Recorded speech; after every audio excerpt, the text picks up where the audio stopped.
só gravar os livros lá de Percy Jackson, que eu já postei aqui pra vocês. Mas eu olhei pra minha estante, fica aqui em cima, tem um pouquinho aqui atrás de mim também, não dá pra vocês verem direito, mas enfim. E resolvi falar sobre esse livro que eu li no final do ano passado, em dezembro, comprei na pré-venda, chegou em dezembro.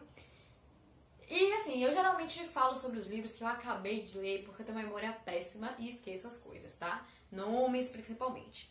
Mas assim, eu amo tanto esse casal e eu pretendo fazer uns outros vídeos aí, apesar da minha pouca memória, da minha curta memória, pra falar sobre os meus chips do coração. E esse é um chip do meu coração. Então eu resolvi, mesmo sem lembrar muito assim em detalhes, resolvi gravar o livro para falar sobre o chip do ano, o chip da Cassandra Clare, pra mim, que é Malec. Não tem Clary e Will. Oh, olha, Tessa, Will e Jen.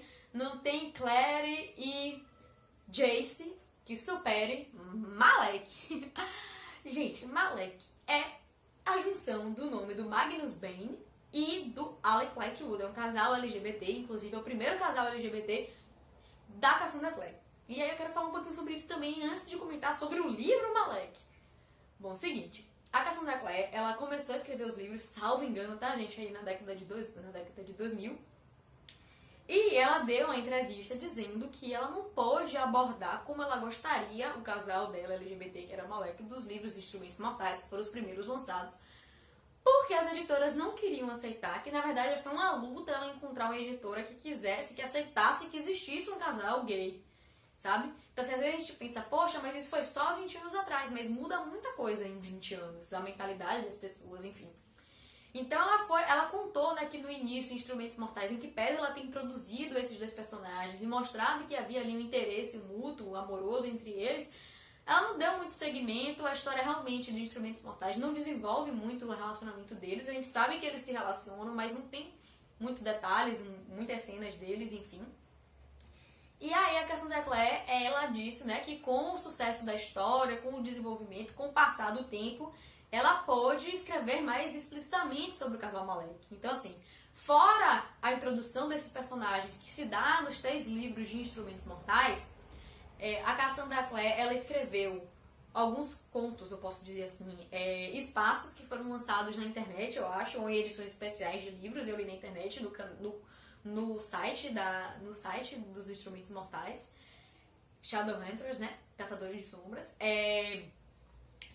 Eu li esse coisa pra mim assim que eu achei muito legal, amei mesmo, que foi o primeiro encontro Malec, então eu li avulso, e depois eu li outras cenas que foram nos livros de transição entre as séries da Cassandra Clare, que são 3, né? Então assim, no livro cujo protagonista é o Simon, acho que é Escola dos Caçadores de Sombras, salvo engano é isso aí. No livro do Simon, você vai ter lá uma cena, você vai ter cenas Malec, e aí você vai ter Malec conhecendo o primeiro filho adotivo deles. Então, assim, foi muito legal também. No livro de transição entre peças infernais, que eu tô falando da ordem de lançamento, de transição entre Peças Infernais e a terceira série da Cassandra, que eu não tô conseguindo me lembrar direito o nome agora, não sei se é A Escuridão, uma coisa assim. Mas enfim, da terceira série da Cassandra Clare, você tem o mercado dos fantasmas de sombras, ou fantasma do mercado de sombras, uma coisa assim, gente, mercado do fantasma de sombras, sei lá, algo assim. Que o protagonista é o Jean Casters, que é um personagem que eu amo de Peças Infernais. E no livro do Jean, você vai ter lá a cena, né, de Alec adotando o segundo filho Malec e Magnus conhecendo o menino. E você vai ter também a cena do casamento... Não, perdão. Acho que a cena do casamento deles não é no Mercado de Sombras. A cena do casamento deles já acontece na terceira trilogia, que o protagonista é o Julian e a Emma.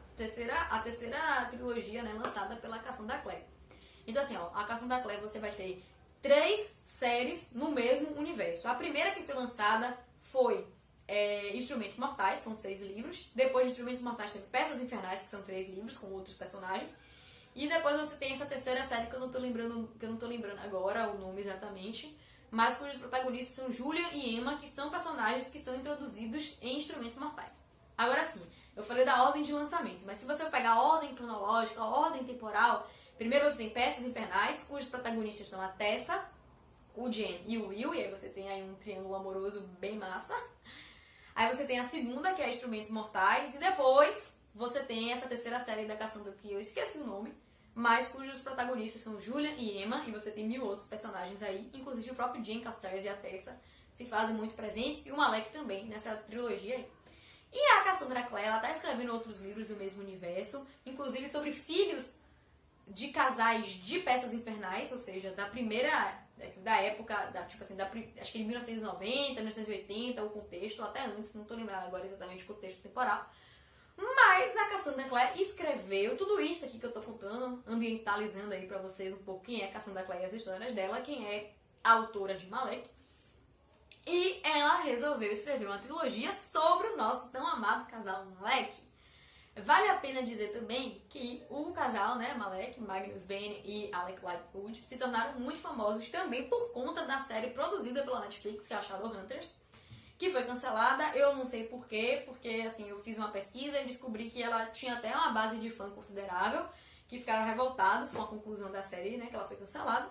Mas enfim, paciência, foi cancelada, apesar de ter feito sucesso.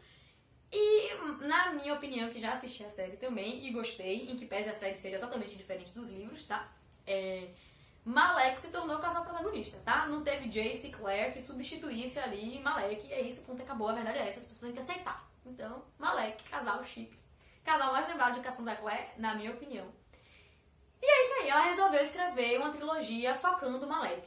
E essa trilogia começa com esse livro, que é Pergaminhos Vermelhos da Magia, que vai justamente contar a história de Malek desde o início. O contexto temporal de Pergaminhos Vermelhos da Magia é após a primeira guerra de Instrumentos Mortais, tá? A guerra contra o Valentim. Porque depois tem uma segunda guerra dentro de Instrumentos Mortais. Então esse livro, ele se passa no fim da primeira guerra. E o que acontece, né? Vamos lá, vamos pra falar exatamente, especificamente do livro. Gente, é o seguinte. É um livro sobre Malek. Quem ama Malek vai amar o livro, ponto, acabou. É isso aí. Mas, eu preciso dizer pra vocês que eu achei a história em si muito bobinha. É, isso aí. Achei que, assim, não teve muito segredo. Não quero dizer que não foi elaborado, porque a Cassandra Clare é uma rainha, né? Mas não é isso que eu tô querendo dizer, assim, eu achei bobinho. Foi um problema muito fácil de ser solucionado, um problema também, assim, meio besta. Mas é Malek, então eu amei. É mais ou menos assim. O Magnus Bane tá sendo acusado de ter criado uma seita que tá fazendo várias maldades aí contra várias pessoas, né? Assim, maldades voltadas para os Caçadores de Sombra e o universo mesmo dos Caçadores de Sombra, mas que acaba afetando também alguns humanos. E aí é designado uma dupla de Caçadores de Sombra para descobrir realmente o que está acontecendo, que seita é essa, quem é que criou, se Magnus Bane está de fato por trás dessa seita.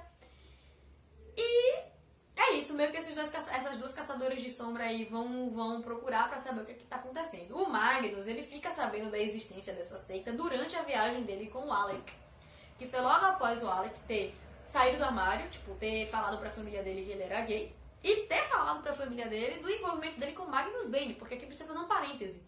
Não é só o fato dele ser gay que pega de surpresa todo mundo, é o fato dele estar namorando com Magnus Bane. E por que, Daniela, esse problema com Magnus? Porque o Magnus, ele é um imortal, ele é um dos feiticeiros mais famosos, e mais famosos não só porque ele é um dos mais fortes, mas sim porque ele é o que, salvo engano, é o mais velho de todos, e porque ele tem uma fama, assim, de ser festeiro, de ter muitos namorados / namoradas, de beber muito. Então, assim, inclusive, eles pintam o Magnus como uma figura promíscua, por assim dizer. As pessoas que não gostam dele pintam ele dessa forma. Egocêntrico e tudo mais. Não quero dizer, obviamente, que concordo, não acho que ele é promíscuo, acho que ele é dono de si, que ele tem uma personalidade maravilhosa. Ele é magnífico. E é isso aí. Então o Alec, ele sai do armário e ainda vem com essa segunda bomba aqui que ele tá namorando com o Magnus, e eles vão fazer uma viagem. E aí é nessa viagem, durante essa viagem, que eles ainda estão ali, no início do relacionamento, ainda se conhecendo um pouco, que o Magnus descobre sobre essa seita que está sendo atribuída a ele, e ele não quer contar pro Alec, não quer que o Alec saiba de jeito nenhum, porque ele tá com medo de assustar o Alec, de o Alec querer desistir dele, enfim. Então ele fica ali pisando em ovos, tentando descobrir, meio que em paralelo com a viagem dele com o Alec, o que é que tá acontecendo, que seita é essa, por que que tá sendo associada a ele. Ele não consegue lembrar de nada, por motivos que eu não vou contar aqui, com pessoas envolvidas que eu também não vou dizer aqui pra não dar spoiler. Mas enfim, ele tá sendo relacionado a essa seita, que aparentemente já existe há décadas, e que ele nunca nem soube, e que ele é apontado por ser o líder dessa seita. E aí, a grande trama do livro é justamente descobrir que seita é essa, se o Magnus tá por trás dessa seita mesmo, todo o contexto dessa seita, e acabar com essa seita que tá promovendo, assim, essas maldades, né? E aí, só pra convencer vocês a lerem ainda mais, eu vou dizer pra vocês o seguinte: o Magnus, ele acaba sendo, em dado momento da história, sequestrado. Cabe ao Alex salvar ele. Será que ele vai conseguir? Fica aí a pergunta, não sei, tá no ar. E preciso dizer também que em dado momento da história nós temos a primeira vez Malek. Então, assim, pra quem shippa Malek, esse livro maravilhoso, amei, nota 10. Não vejo a hora de chegar aos próximos 2. Então é isso, gente. Eu vou só encerrar esse vídeo aqui falando que, como eu falei, né, eu gosto de fazer vídeos sobre os livros que eu acabei de ler, porque eu vou me esquecendo de detalhes. Mas enfim, hoje eu fiz sobre o Malek porque é um chip que merecia que eu falasse em algum momento sobre eles, que é dono do meu coração. Mas tem outros chips também que eu preciso falar, muitos da Cassandra Clare, tá? Porque ela é a rainha. Muitos da Sarah Diamas, porque, né, fez Andy. Gente, leiam Akotar, gente, leiam Tog, tá? Da Sarah Diamas. Leiam todas as séries que eu falei aqui da Cassandra Clare, os livros da Cassandra Clare. No total, acho que até o momento eu já li uns 17, contando as séries e os livros de transição, mas eu amei. A Sarah Diamas, ela vai lançar esse ano, ou no início do ano que vem, o próximo livro da série Akotar. Até o momento nós temos 3. E, gente, quem ama o Universo Fantástico, quem ama romance, tem que ler Sarah Diamas, tem que ler Cassandra Clare, tem que ler Malek, tem que amar Malek, viu? Quem não ama Malek leu errado. E é isso aí. Então, fica a dica aí.